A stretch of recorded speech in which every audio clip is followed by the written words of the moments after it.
This is a recorded version of digital learning in our new normal. During the online webinar, due to some of the bandwidth issues, it was quite difficult to open the external links in the presentation and give some clarity and talk about what they are and how we have used those within education at Harris Academy. So I've decided just to record this, and hopefully the external links should open no problem, and we'll be able to just have a little discussion about what they are. As we begin though, this quote I suppose summarizes a lot from the talk. It comes from Nelson Mandela, a letter that he sent to Fatima Meer. Fatima Meer was a lecturer at the University of Pretoria, and Mandela sent her a letter, and it said this. It said, "I'm one of those who possess scraps of superficial information on a variety of subjects, but who lacks depth and expert knowledge on the one thing in which I ought to have specialised." And I suppose it's a bit of a get out of jail free card for me. Not that I'm comparing myself in any way to the great Nelson Mandela, but just that when we make the parallels to digital learning, a lot of what I'm using and have used in the classroom and we use as a school, we have explored, and we have used as we've needed to use it. As far as I suppose depth and expert knowledge, I'm not sure whether we'll go that far. It seems to be more that I possess scraps of superficial information on a variety of subjects, but hopefully as we go and we shed some light on these things, they can be helpful in whatever it is that you're trying to do to improve the learning outcomes for young people, young adults or adults. So the talk itself is split into 3 parts, so I'm going to have 3 videos here. The first part is a view from our current landscape, the second is knowing your impact, and the third is looking at some of the digital tools which we have used. Hopefully part 1 and part 2, there won't be too many external links, but in the third part there will be a couple of the I suppose pieces of software or digital tools that we use or have used, and I just want to highlight some of those and how they can be used. So our current landscape, what is it? Living in the present, learning from the past, and looking at what might lie ahead. I titled this webinar Digital Learning in Our New Normal, and it very much is. We've come from a place where we, in schools in Scotland, have been in lockdown. Just before the summer, we're now back in, but we're seeing a rise in what we would call midterm absences. So how do we take what we, I suppose, have went through with our experience with lockdown, and how do we use that, particularly living in the present just now, but also thinking about what it might look, although we don't have a crystal ball, but what it might look as we move forward as well. So a quick question, you can pause this presentation at any point, please do, and have a little reflect at these questions. They are reflections just to help you in your self-reflection about how you use digital tools in the classroom, or what it might mean to use digital tools in our new normal. But living in the present, what does the here and now look like in your educational setting? I think that's a really important question, so please pause and have a think. What does the here and now look like in your educational setting regarding digital learning and digital tools that you would use to deliver your content? I think that question is so important, because when we look at some of the different I suppose different places we might find ourselves in, it could be that we're in a place of blended learning, it could be that we're going through remote learning, it could be that it's digital learning that we're using in class to embed some of the things that we're doing in class with our learners. But they're all very, very different, and I think the approach that you would have to all 3 would be very different as well. So it's vitally important that we get the answer to this question right. What does the here and now look like in your educational setting? Because just as Stephen Covey says, and I love his book on the 7 habits, he says it's increasingly easy to get caught up in an activity trap, to work harder and harder at climbing the ladder of success, only to discover it's leaning against the wrong wall. It is possible to be very busy without being very effective, and I think that's important, because if we do have a strategy for our learners, that's something that's built upon blended learning, but it's actually remote learning that we're doing, or it's digital learning that we're doing, are we being as effective as we could be? So it's really important to get that right. and to think what is our educational setting just now. For me, the way that I've thought about this and been thinking regarding an approach to how a whole school might do this, I use assess, plan, do, review as a cyclical process of improvement. So you assess the here and now, you plan what it is that you want to implement using research, thinking about impact, how you're going to evidence what it is that you're doing. You then do it, and then you review and you reflect upon that, and you keep that cycle going. I really like this cyclical process because for me it captures a picture of the current, and that's the assess, those conversations that you're having with others, the collaborative working that you're doing, and your assessing of what is going on and where it is that you want to go. It's coherent and pragmatic because the planning is there, but also the doing. You're not just talking about something, you're actually doing it. But for me, the important part as well is, and sometimes gets lost, is the reflection and the self-reflection to make it better. So again, any of these things that we're talking about regarding digital tools or digital processes, or anything that we're using as far as I suppose not quite policies within school, but maybe digital frameworks that we might be using to enhance learning. It's really, really important to go through some sort of a cyclical process of what it is that you're doing so that you can actually have the desired impact. Because the last thing in the world that you want to do is to be working really, really hard, but you're actually climbing the wrong wall. So learning from the past, if we've got our present and we know where it is and what it is that we're dealing with, what about learning from the past? And lockdown was a very interesting time, I'm sure, for us all. But one of the things during lockdown was that as we were confined to our kitchen, our living room, there was lots of things, new things that we, I suppose, came into contact with, but there were challenges as well. And I just want to, I've said deja vu for this question, so bear with me with this, but have a think back. What was that one thing as you were confined to your kitchen or living room delivering remote learning that you wish you had done differently before remote learning? So before you were actually sitting in your kitchen and living room, what was that one thing you had done differently in the classroom to enhance the quality of the learning and teaching you were delivering? So if it was April time, May time, and I'm sitting and I'm working through Microsoft Teams or whatever, the online Google Classroom, the online piece of software that you're using to engage learners, what was the one thing you wish you had done differently in the run up to that to prepare your learners? So thinking about it, what was the one thing that would have made the biggest impact on your learners, or if you had that opportunity to change in a new normal so you weren't in that position again? And that's where the deja vu comes in. As I reflected on that question, and this is what learning from lockdown for me is all about, so that if we get into that position again, that, do you know what, it won't be deja vu and I won't be in that same situation. I wish I'd taken more time to show our pupils how to access the software we were using and troubleshoot with them on their own devices.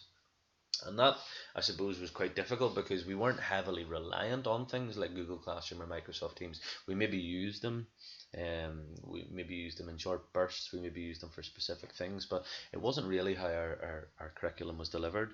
But I really wish that I had some time in the classroom just to go through the ins and outs and to work with my pupils on those particular pieces of software. The second thing, I wish I had trained my pupils to be more resilient in using digital technology. I think that what I have found is I've moved back into the classroom again and worked with pupils post lockdown. What I have found is that the digital resilience is great for some things, like social media or things that they particularly want to try and access using phones or using computers. But when it comes to educational technology, sometimes there's a lack of resilience there. So you maybe put up a piece of work and people can't interact with it straight away, so all of a sudden they just give up, or they read a wee bit and then they're a bit like, well, I'm not really sure what I'm meant to do, so they just give up.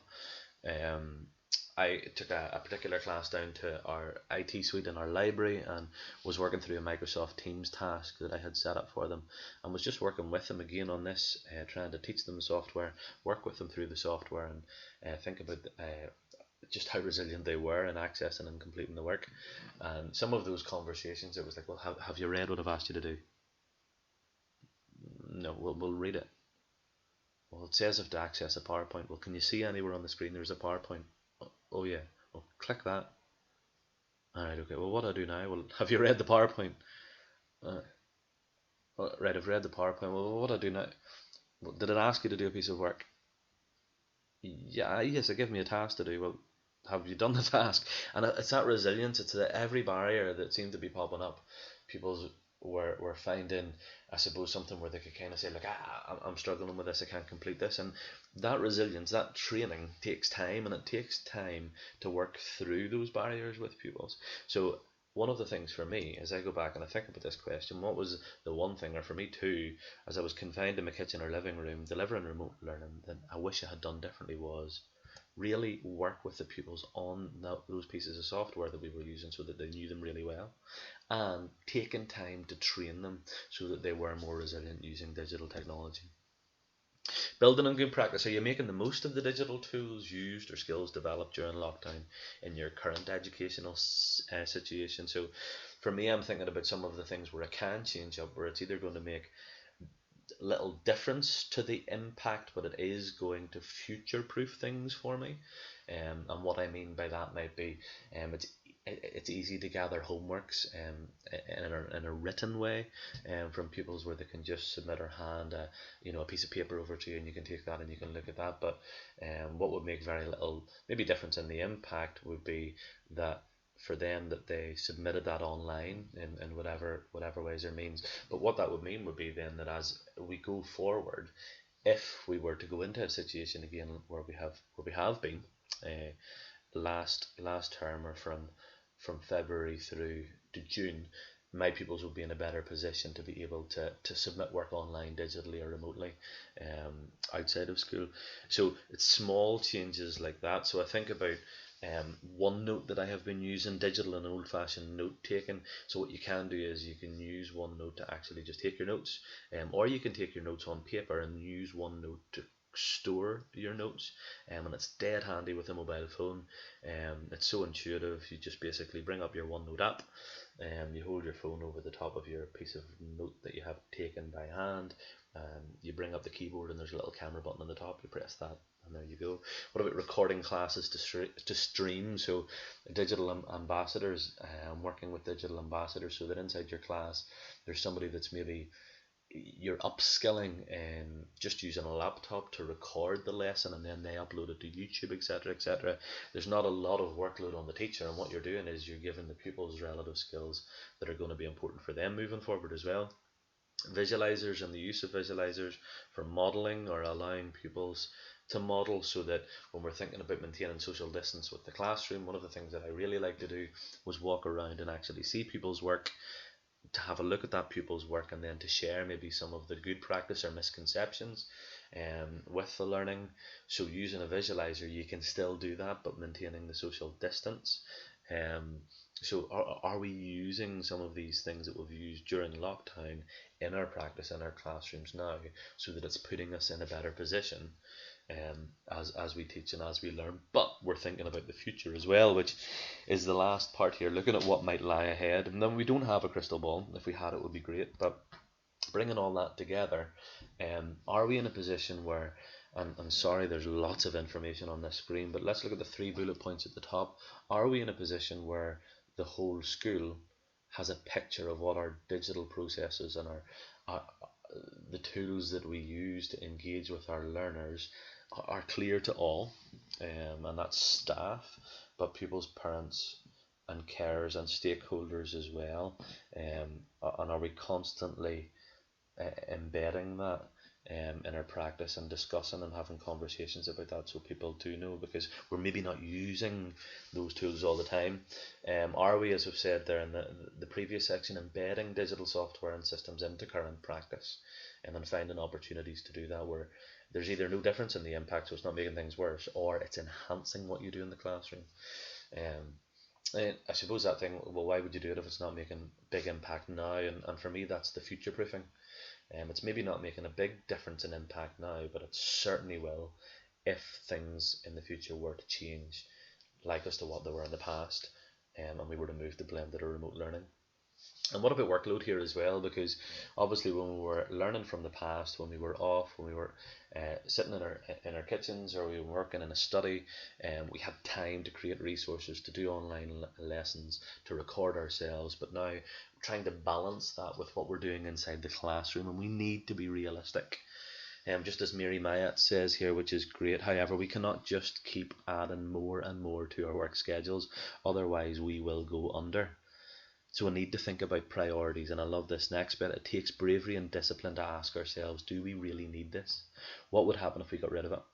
And yet, if we want to create the time and space to focus on the important work, those priorities, we need to roll up our sleeves and do some metaphorical cleaning out of the attics. We're in a different situation just now. This is a new normal.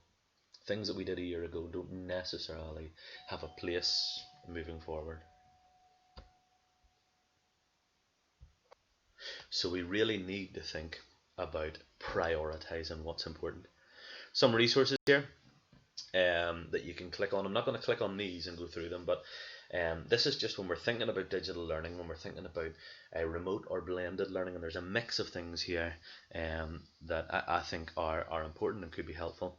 So if you just click on the links, I'll attach the presentation here as well.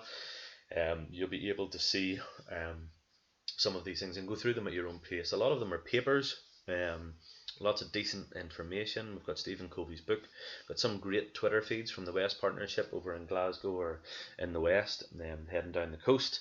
We've got the DCC Digital Learning team up here in Dundee, and some of the work that they've done, some of their information videos are absolutely brilliant. Impact Wales are releasing lots of great stuff on digital learning. So some great Twitter stuff going on, and there's more. So we've got Teach Like a Champion here, Doug Lemov, and a lot of what's happening over in the States. And some great stuff here on mastering remote learning, some webinars on remote teaching and retrieval practice as well. He talks about loops, information loops that are really important. 3 big things for getting it right with remote or blended learning. So it's really worth a look here. And then Daisy Christodoulou, and one of the big things that we, I suppose, rely on so heavily in the class is interactivity between pupils, but it's something that's really difficult to get right in the classroom. So she's got a great blog here on checking for understanding and interactivity within pupils. So that's the end of our first part, and hopefully that has been helpful. I'll look at part 2 and part 3 next.